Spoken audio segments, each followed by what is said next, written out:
एक महात्मा अभी हैं, ब्रज में ही हैं, पर हम उनका नाम नहीं ले रहे हैं क्योंकि वे दुखी हो जाते हैं उनका नाम लेने से, इसलिए हम उनका नाम नहीं ले रहे हैं। बहुत अच्छे संत, लगभग 30 वर्ष से ऊपर तो हमको उनको देखते हुए हो गया। 3.5 लाख नाम नित्य करते हैं, एकदम अवधूत की तरह रहते हैं, एकदम संग्रह परिग्रह से मुक्त, भजन ही उनका जीवन। और खूब अच्छे पढ़े लिखे, BSc MSc क्या होती है वो वहाँ तक पढ़े हुए हैं।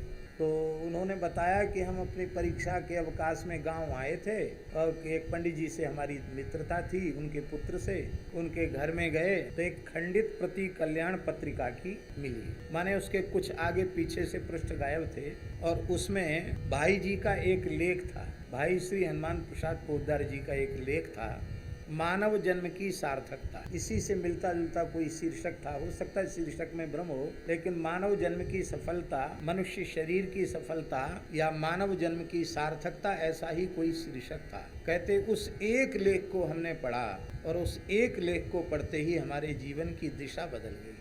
जिस दिन पढ़ा उसी रात्रि को गृह त्याग कर दिया कि हम जिस ओर बढ़ रहे हैं वो मानव जन्म का फल नहीं है, मानव जन्म का लक्ष्य नहीं है। और फिर सब छोड़ के वृंदावन आ गए, महापुरुषों के चरणाश्रित हुए और आज भी न कोई कुटिया बनाई है, न 1 इंच भूमि खरीदी है और लोग उनको पहचानते भी नहीं हैं। एक बार मैंने कहीं उनका नाम ले दिया तो आकर रोने लग गए, बोले महाराज जी जैसे तैसे छिप करके भूले भटके कुछ राम राम कर लेते हैं और आप प्रचार कर दोगे व्यासपीठ पर बैठकर तो हमारा तो जीना मुश्किल हो जाएगा।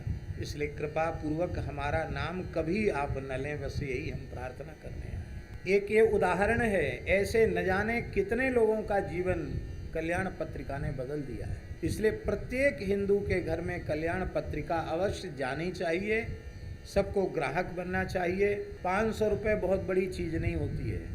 और हम कहते कोई ऐसे भी अकिंचन लोग हों जो 500 रुपये भी न जुटा सकते हों, तो ऐसे लोग भी तैयार हो जाएंगे कि जो तुम्हारा 500 रुपये वर्ष का जमा कर देंगे तुम्हारे नाम पर, लेकिन तुम किसी भी पद्धति से कल्याण पत्रिका मंगाओ, अपने घर में रहेगी, कोई न कोई पढ़ेगा, महिलाएं पढ़ेंगी, पुरुष वर्ग के पढ़ेंगे, बालक बालिकाएं पढ़ेंगी और पता नहीं किस महापुरुष की कौन सी वाणी जीवन में कितना बड़ा परिवर्तन ले आवे, जीवन एक मूल्यवान जीवन बन जाए, आदर्श जीवन बन जाए, ये नहीं कहा जा सकता। इसलिए मेरी प्रार्थना है, विनम्र प्रार्थना है कि कल्याण पत्रिका का सभी को ग्राहक बनना चाहिए। कौन ऐसा होगा भला जो कल्याण का ग्राहक न हो?